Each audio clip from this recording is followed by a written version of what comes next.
Welcome back to the Bitcoin Layer. I'm Nick Bhatia. How do societies create wealth? Is Bitcoin wealth? Today, we're going to talk about the difference between wealth and money. Are wealth and money the same? And how does Bitcoin fit in? Before we get to society, let's start with the individual. When an individual has more money, that will feel like more wealth to the individual. That is because the money that the person has the power to buy more productive assets and accumulate more wealth. But if we zoom out to society, more money does not mean more wealth. And that's what I'm going to talk about today and explain why Bitcoin is related to wealth in a way that money today traditionally does not. The reason that people think of money and wealth as the same thing today is because wealth is measured in money. And so when founders and CEOs are measured by their wealth, what the financial news is measuring is the amount of stock or equity that the founder has at today's market price and saying that is the wealth of the person. And then they say this person is worth $100 billion. But it does, if we read between the lines, it just means that if the person was to liquidate all of his or her equity today, it would result in a $100 billion cash amount. And that's why people today think of money and wealth as the same thing, because money is the score of what you could sell all the assets at today.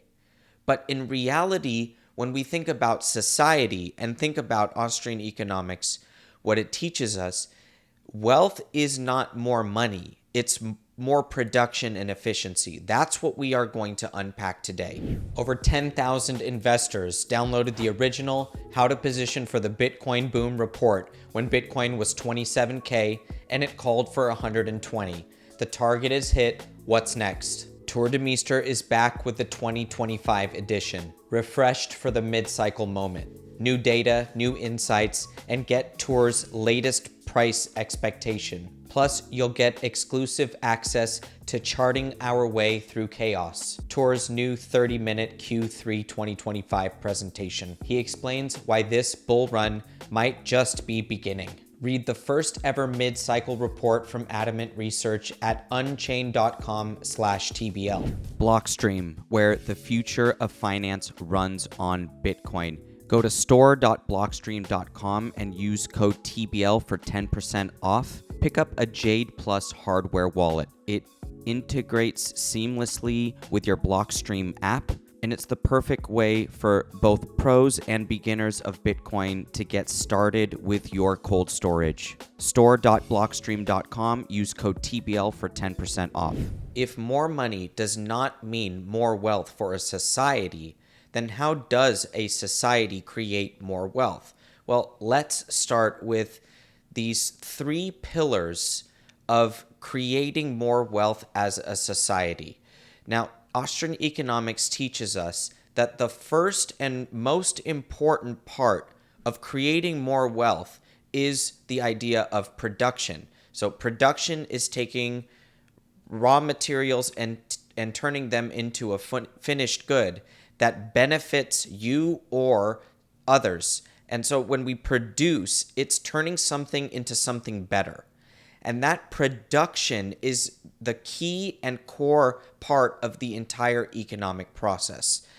After production, you need exchange, because with exchange, people that are producers can specialize. Now, we understand from economics that specialization of labor is the core of market dynamics and capitalism, because specialization is what allows everyone to do what they do best and contribute the most amount of productive capacity to the economy as possible. So this first pillar is production and exchange. People producing something to something better, whether it's for themselves or for others, because remember, if they're producing something better for themselves, they're making themselves more productive and freeing up time for for them to contribute to the economy in other ways.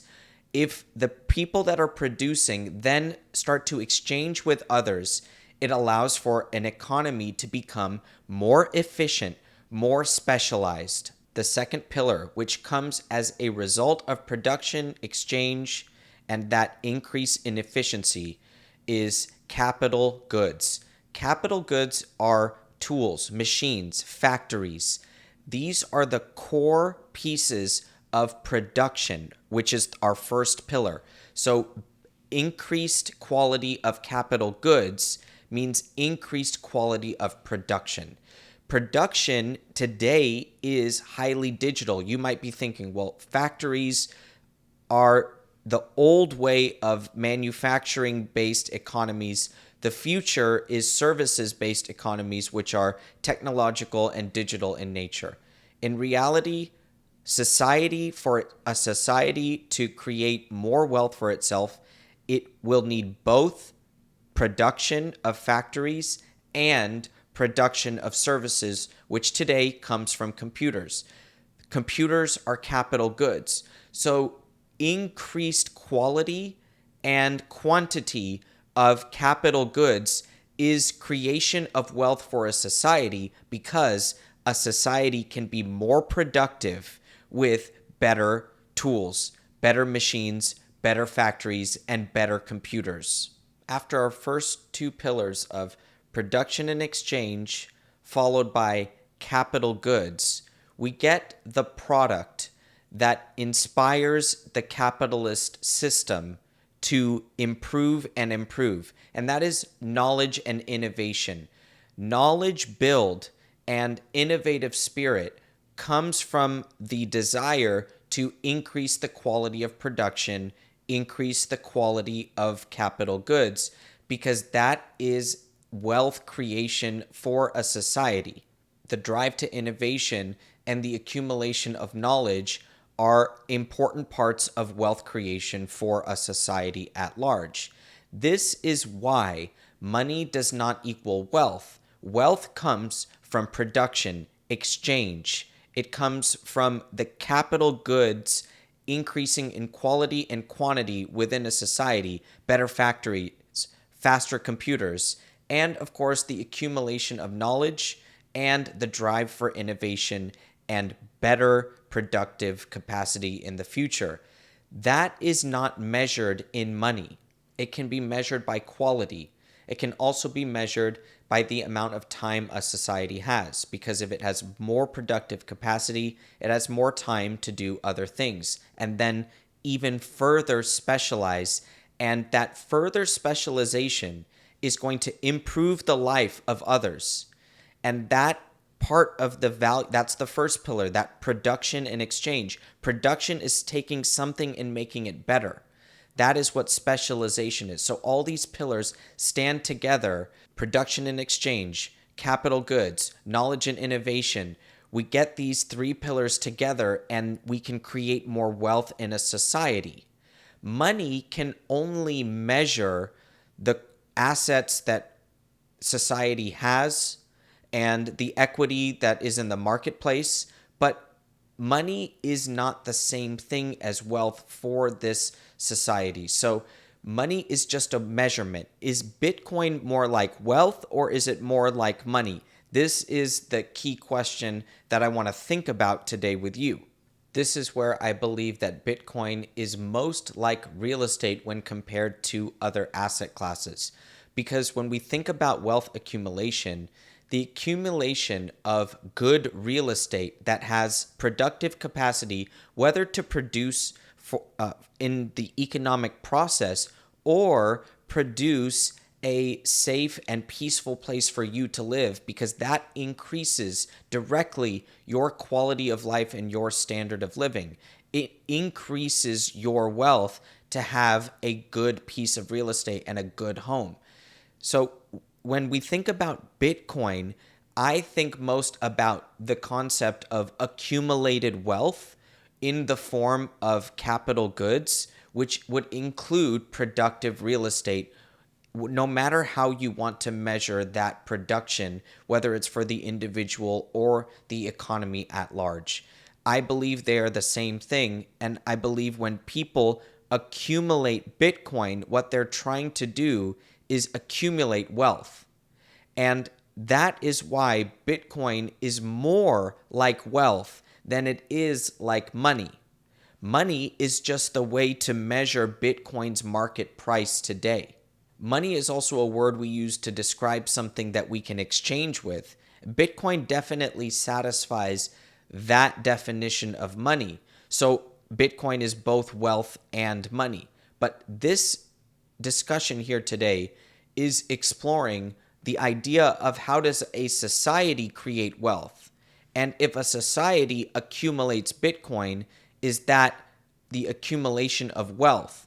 Or is it not, because we talked about how more money does not directly mean more wealth? And that's why I believe it's important to classify Bitcoin more as this accumulated capital good that gives people peace of mind to transfer value from today into the future with a digital good. That is a unique and revolutionary property of Bitcoin, and I believe that is what qualifies it beautifully into this Austrian lens of economics. Bitcoin's market price is the signal from the economy on how this asset is progressing in relation to all other assets. As it increases in market value, it is the economy at large assigning Bitcoin as part of the wealth structure of the world. Thinking about Bitcoin as better money is part of the equation, but underserves Bitcoin's power as wealth. If you want more price analysis, make sure to become a TBL Pro at thebitcoinlayer.com/subscribe. We'll catch you guys next time.